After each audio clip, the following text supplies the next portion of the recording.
What's going on, everybody? Crazy Dog back with my second Cleveland Guardians video of the day. And as you can see by the title, this is going to be a very special Guardians video. As, of course, with the MLB trade deadline quickly approaching, you already know what time it is. It's time, once again, for another Guardians article review for you, the people. Yeah. Now, the article that I'll be reviewing today essentially goes over some potential trade targets for the Guardians and how realistic it is that we could acquire them. Now, shout out to Quincy Wheeler and the site he works for, Covering the Corner, which is the Guardians SB Nation blog page. And as you can see, he was actually pretty genius when he grouped the players together. He put them together in categories, but as you can see, they're with movie titles. So the first group is what he calls the Oppenheimer group, the nuclear explosion level of trades. Essentially, if the Guardians acquired the players that you see on your screen, Guardians Twitter would literally light up like a nuke. Yeah. Juan Soto. Imagine we acquire Juan Soto out of nowhere. Yeah, we would also have to empty our farm for any of these three guys, most likely, especially Soto and Robert, considering Robert plays for a division rival. You already know they have that division rival tax, because you know damn well the White Sox ain't just trying to give Luis Robert to a division rival, especially the Guardians of all teams, right? Shohei Ohtani isn't really out of the realm of possibility. It could happen, but again, we would have to empty out a pretty good portion of our farm, especially considering Ohtani is a rental. As you can see, Quincy, put how much term left is on their contracts, and Ohtani is only under team control for this year. So after this year, he's a free agent. So we would essentially be getting him for a rental, which I know a lot of small market teams are going to do that. I could see him going to a small market team just so they could have him for a couple months for maybe a playoff run. We'll see what happens. Now, if we were like where we were like in 2016 when we traded for Andrew Miller, I could see us doing an Ohtani trade. But now, I don't know. Because we're 45 and 45. And we're not really going anywhere right now. I mean, we'll see how we do the final 2.5 weeks before the deadline. But Ohtani, that would be amazing. Imagine Guardians Twitter if we got Ohtani. Ohtani would fill up every seat in that ballpark. For real. Everyone would come to the ballpark just to see him. Pretty much. My God, that would light a fire in the clubhouse for sure.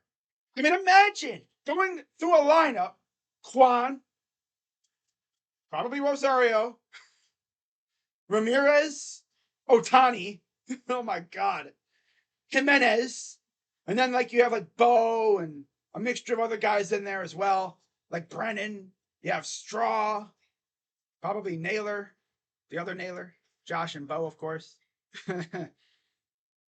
Oh my God, that would be nuts. And like I said about Robert, I don't think that would happen because of the division rival tax.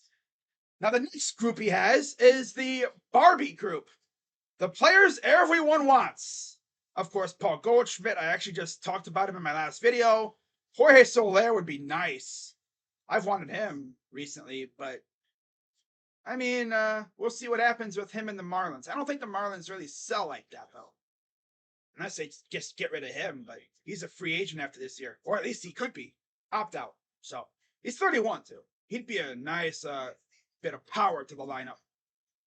Especially because he plays the outfield. NTH. Yeah, he would be nice. Cody Bellinger. I talked about him in a video previously. As you can see, again, under team control through the rest of this season. Yeah. I've talked about him before. Go watch my other video where I talked about 5 free agents the Guardians could go after. I talked about him in the video. Go watch that one to hear my thoughts on Cody. Austin Hayes, he's been a popular trade target by Guardians fans. especially if we were to get rid of Shane Bieber. I could see us getting like Austin Hayes and maybe some prospects for Shane if he were to go to Baltimore. He's under control for a couple more years until 2025. That seems like something that we would do for sure. Ryan Noda, a name I have not heard at all. But as you see, under team control through 2028. I don't know if the A's would be willing to get rid of him. He's one of the few pieces that might actually get something in return. Although it probably wouldn't be much knowing the A's, because I mean they completely fumbled both the Murphy and the Olsen trades. Especially the Murphy trade. Ugh. How do you not get at least some top tier prospects for freaking Murphy? Like, what are the A's on? For real. What are they trying to do? I mean, we all know they're trying to tank the value so they could move the team, but come on. For real. Oh my God. But yeah, Noda would be nice. First base, outfield, lefty bat. Yeah, I wouldn't mind that. But I don't think they move him. Then you got Eloy, Mr. Glass. Yeah, just another guy with a nickname. Yeah. Add Mr. Glass to Baldy and all the others. Mr. Glass and Baldy. What a duo, right? Nah, I don't think he moves anywhere. One, he's injury prone. Two, division rival. And, well, yeah, he's on a division rival and he's injury prone. But when he's on the field, he can be pretty good. But then he gets hurt immediately after. He's literally made of glass. Talked about Bradley Zimmer being Mr. Glass. Eloy would come in here and immediately take that nickname away from Bradley Zimmer. He'd be the new Mr. Glass. Yeah. Dude cannot stay healthy. I'm pretty sure this dude would get hurt waking up in the morning. He would get hurt yawning. Like, come on now. Yeah, I'm not trying to do that. But he is under team control for a couple more years. But yeah, like I said, injuries. Next, we got the Mission Impossible group. The players Cleveland would love, but are likely impossible to acquire. Jordan Walker and Heston Kjerstad, two popular names by Guardians fans. Again, in regards to a Shane Bieber trade, I think we could get Heston if we traded Bieber to the O's. I would love Heston, but I think it would be pretty tough to get him. But I think Bieber would be enough. Definitely. Walker, on the other hand, I'm not exactly sure.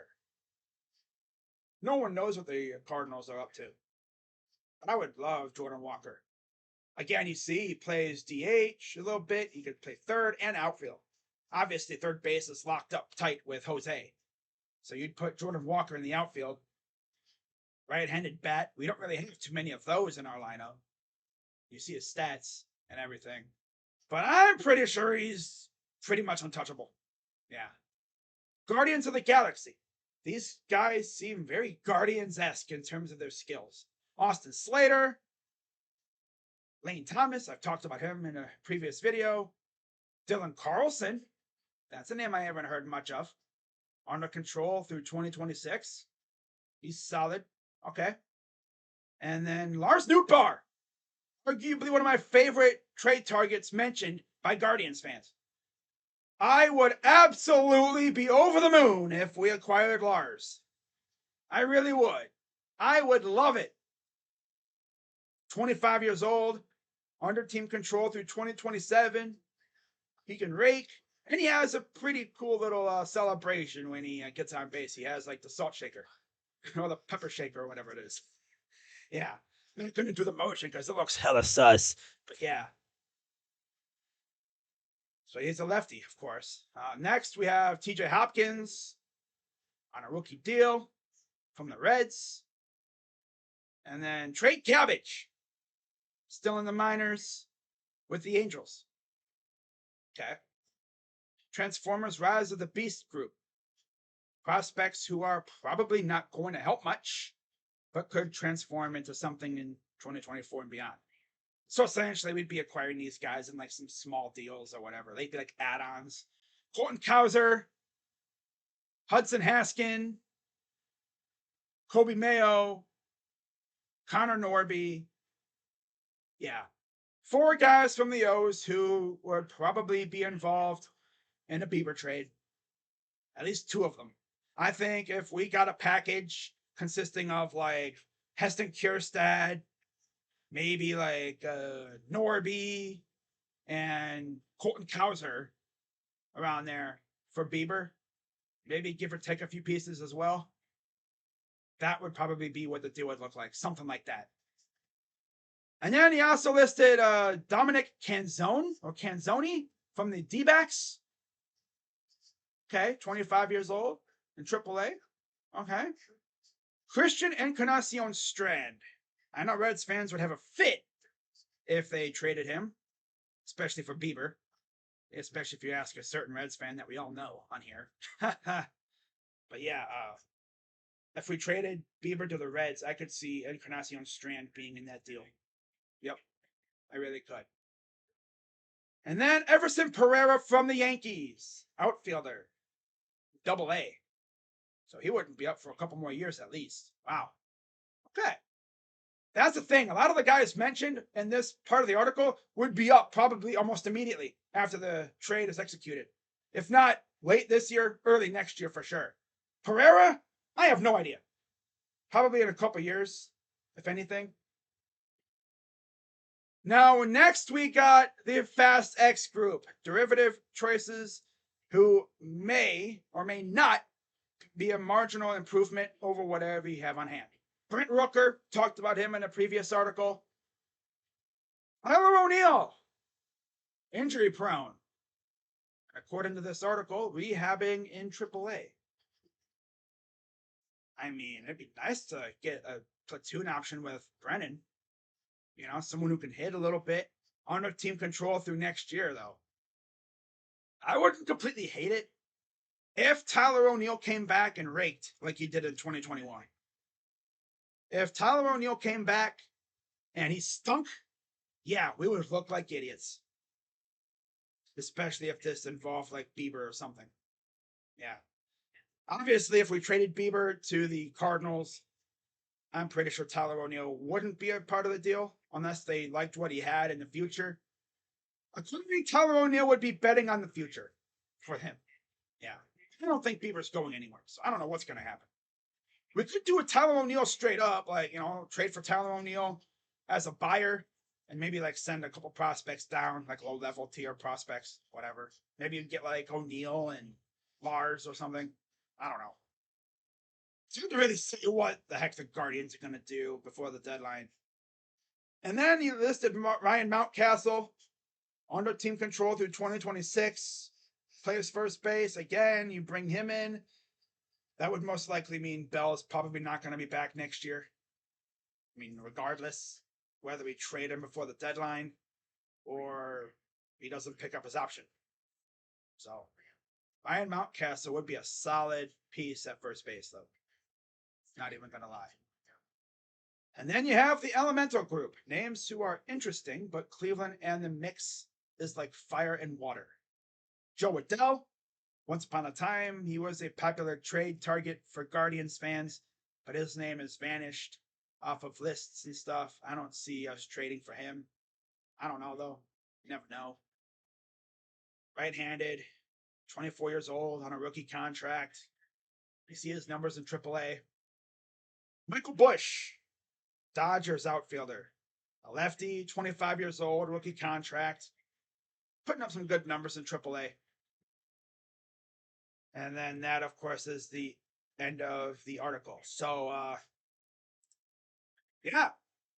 Let me know what you guys think of the names in this article. Shout out to Quincy for posting the article. And I'm sure there's going to be a lot more article reviews coming as we get closer to the deadline. We'll see if Bleacher Report posts anything. They've been kind of slacking with the trade deadline content lately. Usually by now they would have posted like, you know, a couple like fan submitted trade articles like they always used to. You know, well, we'll see what happens. But again, if I hear anything regarding potential rumors for the Guardians, of course I'll make a video on it. That's why it's always important to hit the like button, subscribe, and of course hit the bell So, you know, when I go live and post videos, because again, as we get closer to the deadline, expect more stuff like this. So, with that being said, I'm Crazy Dog, and I'll see you all tonight for Guardians Rangers. Should be a fun one. Let's get back to baseball. Let's go, Guardians. And I'm out. Bye-bye.